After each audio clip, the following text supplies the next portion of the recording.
This is a video of newer releases that I have in my hands, and I'm going to tell you about these new fragrances and what they smell like coming right up.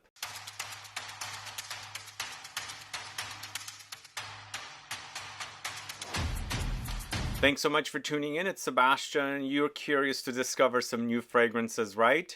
We've got fragrances from FENDI, Goldfield and Banks. We've got Electimus London, AKRO, Les Eaux Primordiales, Commodity, Lacoste, Chanel, Dior, a lot of different brands. And some of the fragrances I've already reported on, but I haven't put them all in one video. And you're going to discover these fragrances in this video.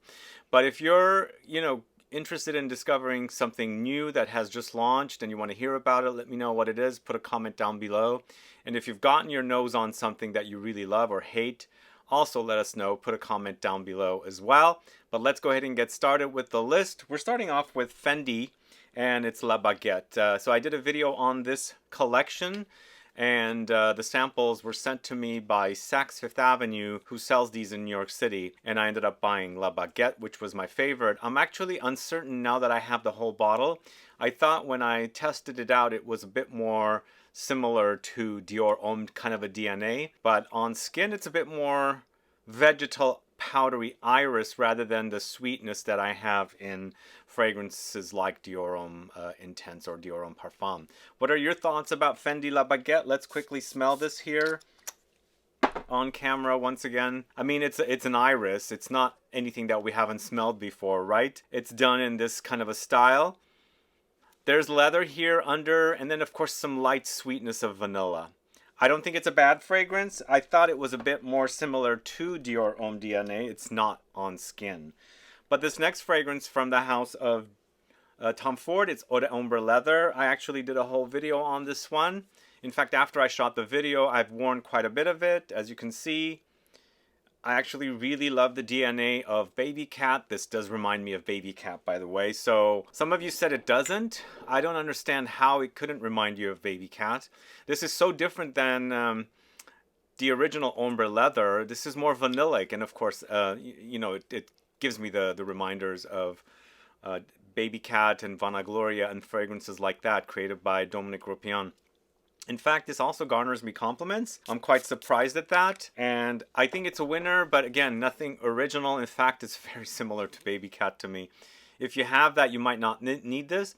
And when I'm saying it's very similar, it's not identical, but yeah, it will really remind you of Baby Cat. But I like this one, but once again, we're not breaking any new ground with this enjoyable fragrance. So use with caution, and I know some of you have a hard time getting Baby Cat, so now's your chance to get it with wearing Eau d'Ombre Leather from Tom Ford. Then moving on to the house of Goldfield and Banks with Mystic Bliss. Have you gotten your nose on this one? So I've got two fig fragrances back to back. This one and then another one here. I'll tell you about the other one. So Goldfield and Banks Mystic Bliss is a gorgeous fig fragrance that's very powdery and aromatic with, all kinds of really interesting things happening. It's lots of woods and resinous notes and aromatics and things like that. Eventually it settles to a bit of amber in the dry down, but it's all about fig fragrance. And I feel like there's a little bit of greenness from the leaves and some light fruitiness in here. It's more green to me because it's got this, well, it's cassis in here, so it's a bit fruity from that side. But I feel like maybe this is an extremely complex take on a fig fragrance. There's a lot of stuff going on in here. I have to test it out further to see if I really like this one. I'm personally thinking it's not my most favorite, but I don't hate the fragrance. I just think there's a lot going on. Perhaps if you're buying this for a fig fragrance, you might not just get figs, you get a lot more things. Does that make sense? So if you're buying something that you want the smell of figs, you'll have it here, but it'll also have a lot more other things going on with it. So I'm still a bit uncertain about Mystic Bliss, so I'll have to report back on that. I think it's solid, but I'm just not sure if I really love it, or I think it's not something I would wear. But moving on to the house of Guy Fawkes, it's Riviera. So this is another Founder's Reserve. It's limited to 500 bottles from this house. And they've got a second one now. So this is the second one. They only make 500. And it says it's kind of a fig deal. It's a fig fragrance. Big deal. Fig deal. I felt like this was really fresh, really wonderful, invigorating green fig and a little bit of fruitiness in there. So I think it's a nice balance of the leaves and the fruits as well. So you've got juicy bergamot in here. It's very juicy when you wear it. So it's a fresh fragrance. It's not complex like Mystic Bliss. Mystic Bliss is, like I said, very, very complex for a fig fragrance. There's a lot of stuff going on here. This, you really identify the fig leaves in here and a little bit of the fruitiness. It's extremely fresh from the bergamot, very fresh, and eventually settles to a bit of amber in the dry down. And I think there's some woods in here as well. I think if you're looking for a really pleasant fig fragrance to wear, summer in a bottle kind of thing, I think Riviera will totally satisfy. If you haven't tried it, get your nose on it if you can, but it is a 500 bottle limited edition, so those will run out eventually. So next, it's Celine's ZOUZOU. I actually reported on this recently in a video of Celine fragrances. Let me know if you have sampled this one. I'm actually at a little bit of an uncertainty here if I like this one more than Celine's Dans Paris. So it's kind of like between Dans Paris and ZOUZOU claiming the #2 spot, with Black Tie being my #1. So it's up in the air, but I like all three almost pretty equally, and I really enjoy this. The only thing I don't like about it is it's a bit subtle, and I wanted some more beefiness, which is sadly, I don't turn to Celine for that, and I complain about that all the time, but they've given us a really delicious smelling fragrance here. It's kind of a bit like Le Lion, so it's very ambery. It's a vanillic amber, or vanilla amber, or amber vanilla, I should say. It doesn't have that smokiness and the leathery touches that Le Lion has. So it's a bit more gourmand leaning, not as animalic and ferocious as Le Lion. But gorgeous fragrance, I think. Really delicious. So Celine ZOUZOU, let me know if you're familiar with that one. Then going to the house of MFK, Maison Francis Kurkdjian. Brand new launch, APOM. So really loving this one, and the fact that it has some light animalic musky funk thrown in, a bit of maybe indolic notes coming in. I don't know what's in there that's giving me this muskiness. They claim it's white musks, so white musks generally don't have a funk, but when I'm wearing this one, there's something funky, which I like. I like that part about it. In fact, I'm a big fan of APOM pour Homme, or Homme I've worn quite a bit of. I've got 2 backup bottles, but now they've launched this. Again, we'll only complain about this one. I wish it was a bit more beefier. It seems a bit subtle. I don't know what's going on with MFK fragrances as of late. They're not extremely beefy. I want powerful fragrances.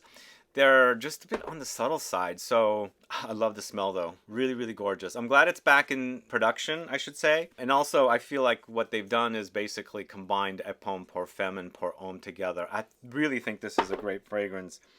The only thing I would say is the intensity. So give us some more intensity, guys. Then going to the house of AKRO, it's Glow. AKRO Glow, once again, is so good. Really, really.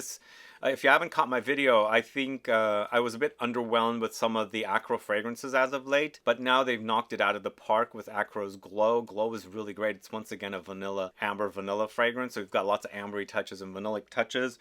Just like the ZOUZOU, they're completely different fragrances, though they do utilize similar notes.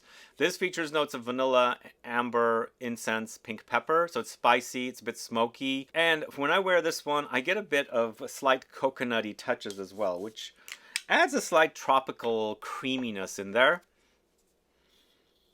But it's a gorgeous fragrance. Really, I think they've given us something really, really great. It comes in Extrait de Parfum, and I believe this is the only Extrait de Parfum fragrance that AKRO has. And hopefully you'll get your nose on it. And for an Extrait de Parfum, I just wanted a little bit more beefiness again. But I think some of you might find that pretty powerful. So AKRO's Glow is great. Hopefully you guys get your nose on it. Next, going to the house of Les Eaux Primordiales, it's Ambre Supermassive. So this is an Extrait de Parfum version of Ambre Superfluide. Comes a year after Vanille Supermassive. And I have not been a big fan of Ambre Superfluide. I much prefer this one over Ambre Superfluide. It's super sexy and fruity amber, spices as well. But comparing it to Vanille Supermassive, I still prefer Vanille Supermassive over Ambre Supermassive. But this is definitely an improvement upon one of the fragrances I don't really click with over at Les Eaux Primordiales, which is Ambre Superfluide. But cinnamony, spicy, fruity. It's holiday in a bottle. There's booziness in here. I get nuttiness and smokiness as well, and tobacco and things like that come in as well. So I think this will find an audience. I prefer Vanille Supermassive a lot more than that, but thankfully it's an improvement upon Ambre Superfluid, which again I didn't really care for. But let me know if you're a fan of Ambre Superfluid. Have you gotten your nose on Ambre Supermassive, and were you a fan of Vanille Supermassive? If you got my kit number 10, we featured that in there, which is again really, really great fragrance. But I'm glad Ambre Supermassive is definitely improved upon Ambre Superfluid. Alright, up next, going to the house of Commodity, it's Juice. Juice is a recent launch from this house. I've been a big fan of Commodity. In fact, I spoke about it way back in 2013 when I bought fragrances from Commodity. Way back then when they were running their business out of LA. So Juice is the latest fragrance, and I had really high hopes for this one. And even though it smells fairly decent, it's not my all-time favorite fragrance from the house. In fact, for me, it doesn't act juicy, and that's the complaint I have with this one. It acts dry, and I want something drippy, juicy, wet. You get the fruits, it's very fruity, but not necessarily juicy. It's raspberry, strawberries, Bulgarian rose, cyclamen, amberwood, and rhubarb. For sure, you're going to get the fruitiness. It's a fruit, but for me, I was looking for that drippiness, and definitely do not get it. And in between the Juice and the Juice Minus and Juice Plus, I think I prefer the Juice Plus. It's a toss-up between the... They're all very similar. I feel like they're all very similar. I just wish it was more of a juicy experience. But the Plus is spiked with more patchouli, and so I like the Plus a little for that patchouli effect happening. But that's my thoughts on Juice. Let me know if you're a fan of Juice from Commodity. Which version do you like? I'm going to smell also the Plus. Yeah, I mean, it's a juice bomb. I mean, it's a fruit bomb, I should say, not a juice bomb. But just that whole dry effect, I just wish it had a bit of more of like, imagine pouring a juice inside a cup. It doesn't act that way. So it acts more like fruits that you're eating that are not juicy. So dry fruits, I should say, but not dried up as in dried fruits, but just a dry effect. So the Plus, Juice Plus, is more patchouli. It's got that earthiness, but still missing that whole juicy effect, which I feel like they could have really accomplished somehow with some of the ingredients or notes that they used. But please don't call a fragrance juice when it's not juicy on its own. It's fruity for sure, but to me it's not juicy. But let's move on to the House of Electimus London. It's Spice d'Arnaud, this one right here. I feel like they've given us a really great gourmand here with Spice d'Arnaud. In fact, I prefer this vanillic gourmand a lot more than Vanilla Edesia from the house, which I felt was a bit, I don't know, animalic and not pleasant to wear. It was not one of my favorite fragrances. But here with Spice d'Arnaud, it's a gorgeous gourmand, kind of doughy also, vanillic for sure. And you've got resins and balsams, spices. Reminds me of a doughy bread that's rising with sweet effect throughout it. For sure you have leathery undertones in here as well. It's really gorgeous. This Spice d'Arnaud is one of the best from this house. I don't know what it has to do with the Arno River. Is it referring to the Arno River? But once we get past that, I think Spice d'Arnaud is gorgeous. But next, going to the House of Nichane, it's Desiro, created by Alberto Morillas. This is ambrotelide, vetiver, musk, star anise, carrots, cypriol, geranium, mint, ambergris, mandarin, and marine notes. Man, I feel like Alberto Morillas can't get away from using marine notes. He sticks in marine notes and everything. This to me also,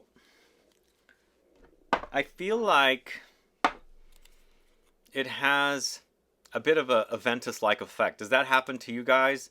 I feel like it's some kind of a distant relative to Aventus. Do you guys get that? It's ambery, it's musky, and a lot of things happening. It's citruses and marine notes and woods. I don't hate it. In fact, the marine notes are not strong even on skin, but it's not one of their uber complex, really great fragrances. Like it's not like Ani. It's kind of more of a fragrance that's, I don't want to say dumb reach, but yeah, I mean, you just spritz it on, smell great, get compliments from it. It's a crowd pleaser kind of thing. So I think this will find an audience for sure, again. But it's not one of my all-time favorites from the house. But let me know if you're a fan of it. All right, next up, going to the house of Soradora, it's Elop. I actually sampled this at Aix-en-Provence, and I felt like it was a strange fragrance, and I still think it's a strange fragrance. It's definitely not Janny or some of their other fragrances. I think this will find an audience, but be prepared for something strange smelling. It has a lot of sesame seeds, almonds, tea, vetiver, osmanthus, apricots, apples, vanilla, rosemary. It's created by Amélie Bourgeois, who I'm a fan of, but this one, strange. What do you guys think? I almost don't want to smell it, but then I kind of want to smell it. It gives me vinyl, plasticky vibes. It's a strange fragrance. Really weird. That's Elop. Let me know your thoughts on Elop and if you like it or not. And speaking of fragrances I'm not a fan of, it's Lacoste Original. Oh my god, what a disappointment this was. I went in thinking I was going to get something amazing, maybe a throwback to the original back from the 80s. But what we've got is something very bland and mediocre, and something that's too much similar to other fragrances. In fact, I'm not getting a lot of the French Provençal lavender and clary sage in here. It smells very synthetic, and I wanted something really, really great, but it's extremely disappointing. You know, you might find some fans of this out there. It's definitely not like the original from the 80s. This is very modern and for modern noses. But to me, this kind of a DNA has existed for a long time. There is this intense kind of a marine amber woods base in the dry down that is unpleasant to me. So I think Lacoste Original is disappointment. Extremely disappointing. And then we've got Fleur's Vanilla Skin. So I'm a vanilla lover, so it's a given I'm going to like this one. It's very butterscotchy and caramelly, even though they don't have those notes. I quite like this one. In fact, I'm kind of a fan of this house. In fact, they do have some great releases. This is benzoin, oud, sandalwood, vanilla, jasmine, cashmere wood, lilies, pink apple, pink pepper, and sugar. And for me, there's a custardy, butterscotchy, sticky caramel effect happening in here with the vanilla. But it's got a lot of benzoin, and it's got sugar, and of course vanilla. So I think we're getting this kind of an effect with these notes in here. I like this one quite a bit. It's a delicious vanilla. This is Vanilla Skin from the house of Fleur. Let me know if you're familiar with that one and if you're a fan of it. But next, Chanel's Allure Homme Superleggera. It's Allure Homme Sport, by the way. So when I did my video on this, I liked what I smelled. I never thought it was anything super original and like something that's groundbreaking, but it was invigorating, very fresh with the citruses. But give it some time and marine notes comes through on skin, and it really turns my stomach. Actually, it was too much marine or aquatic notes, something like seaweed or calone crept in and started changing the way it smelled. Unfortunately, it's not my favorite. I don't even know how much stock of this is out there right now as of the airing of this video or shooting of this video, but it might smell pleasant when you first spray it, but under there is a lot of marine notes. It didn't come through on skin for a while, but Allure Homme Sport Superleggera I think is disappointing. But it is a limited edition, so maybe that's a good thing. Maybe they're going to release something new in the future, but I don't know what the marketing strategy of Chanel is. Why bother releasing something like this? But a lot of super fans of Chanel will collect this and then enjoy wearing it. But let me know if you bought a bottle of Chanel Allure Homme Sport Superleggera. Are you skipping this one? Let me know. Put a comment down below. And this fragrance is fairly new. It's come out several months ago, but I'm reporting on it now. It's Frappin's Le Humaniste Extrait. This one right here. I was never a big fan of the original, but I felt like this was a quality release from this house, which is fairly underrated for this cognac house, Frappin. And they do offer some really great fragrances, and this one's definitely one that you should check out. For notes here, we've got moss, tolu balsam, tonka beans, patchouli, nutmeg, quince, lemons, black and pink pepper, cardamom, and bergamot. Let me know if you've gotten your nose on this one. Let me know if you're familiar with the original and you didn't get the original and you've sampled this one, but let me know your thoughts. I feel like There's a really intense experience happening here, lots of spices and earthy notes as well, which I quite like. And there's these very interesting citrusy touches with this really gorgeous fruity note of quince. So all of the notes together, ambery for sure, balsamic for sure, and then also mossy for sure. But you've got this bright freshness with this really unusual fruity note of quince with the brightness and invigorating touches of the lemons, the sweet tart qualities, and then spices galore throughout. So I think Le Humaniste Extrait is really great. Now I feel like I need to check out the original, because I never really was checking it out for some strange reason, because it had come and gone way after I was doing anything with fragrances. So now I need to go back and see how similar and different are. But if you're a fan of this one, do let me know what your thoughts are. But moving on to the house of Maison Margiela, it's Afternoon Delight. So Afternoon Delight to me is a sandalwoody, milky, lactonic vanilla fragrance with the somewhat idea of the Madeleines coming in. A lot of you have asked if this is similar to Tendre Madeleine. It's absolutely not. In fact, for me, the more I wear it, it becomes more of a sandalwoody fragrance. Think of the Parlement de Parfum, where it's milky from sandalwood. That's what you get here, and it's a lot of vanilla with that Madeleine accord. So it's very woody, and it's extremely lactonic and milky creamy from that sandalwood. So I feel like this is also a bit polarizing like Vanilla Sex. But what are your thoughts on Afternoon Delight? I quite like the smell myself. I enjoy it. It's kind of gourmand woody. It's a woody gourmand for sure. Yeah, and the sandalwood does have a bit of medicinal smell. And I think people associate that with something not very pleasant. I like that smell of the sandalwood in this, so I enjoy Afternoon Delight from the house of Maison Margiela. All right, 2 more fragrances left. The next fragrance I'm talking about is Sauvage Eau Forte from the house of Dior. So when I did my video, it was the first impressions. I said I have a feeling I'm not going to like it. The reason I said that like this is because I knew that it was alcohol-free, and I'm not a fan of alcohol-free fragrances. Really, I'm not a big fan.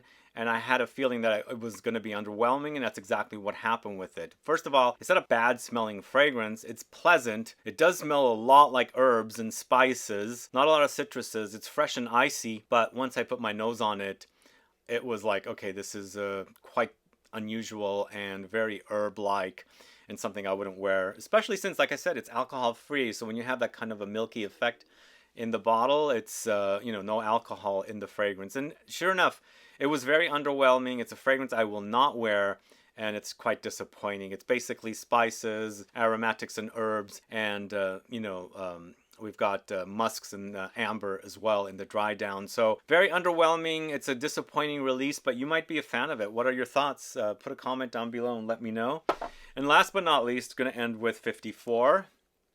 Even though I was behind the creation of this fragrance, I knew what it was going to end up being. And turns out really, really wonderful. This is a fragrance that I actually have garnered compliments now wearing it twice in one day at 2 different airports. So I was on a flight back from Oregon, Portland, Oregon, and a lady behind me, escalator going up, said, "You smell great." And I pulled out a little atomizer that I had filled, and I spritzed it on her, and she really ended up liking. Then returning to San Francisco, escalator going down, a couple behind me said, "God, that fragrance smells so good." And the wife was like, "Is it the air, smell in the air? It's what it smells like here?" No, he said, it's a cologne. And I said, "It's my fragrance. It's called 54. So the reactions have been great with this one, and I'm happy about that. But this is patchouli, vanilla, rum, pina colada, cinnamon, tobacco, sandalwood, chocolate, davana, saffron, cardamom, nagarmotha. It's a really delicious fragrance. This is the kind of fragrances I like to wear, and the reactions have been really, really great, and I hope you guys end up liking this as well. Yeah, it's milky. It does have a milky, creamy effect, and I think we're getting that from the pina colada. It's less fruity, but creamy for sure. Spicy, vanillic, tobacco comes in on skin, and then there's a chocolate milky thing happening with some spices and brightness there as well. Really delicious. Hopefully you guys end up liking 54. Let me know your thoughts if you've sampled it already. Do let me know on all of these fragrances what your thoughts are. Are you curious to get your nose on them, or are you going to skip the fragrances? Do put a comment down below. But thanks so much for watching today. If you have any questions or comments, please list below. Please like this video. Please share it. Follow me on Instagram and Facebook, and I'll be back with more videos very soon. Have a good one. Goodbye.